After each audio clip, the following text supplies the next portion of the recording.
ចំណែកលើកស្ទួយសម្បត្តិបៃតងកផាន់ខ្មែរយើង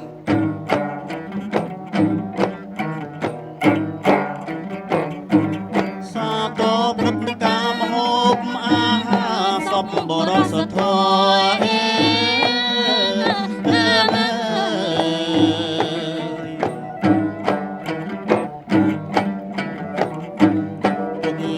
បងប្អូនមកច្រើនកុំក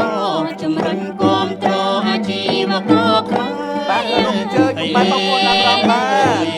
ជំរុញគាំទ្រអាជីវករខ្មែរ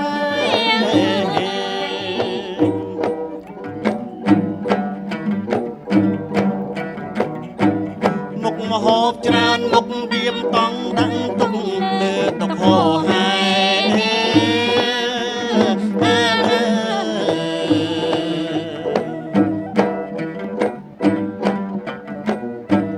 មុខមហូបពិសេសដោយស្នាដៃខ្មែរនឹងស្ទួយជួយថែផលិតផលជាតិហើយលើកស្ទួយជួយថែផលិតផលជាតិ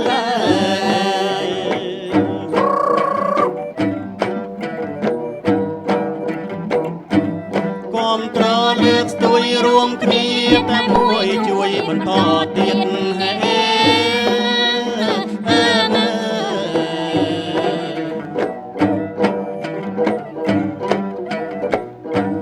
សាមគ្គីរួ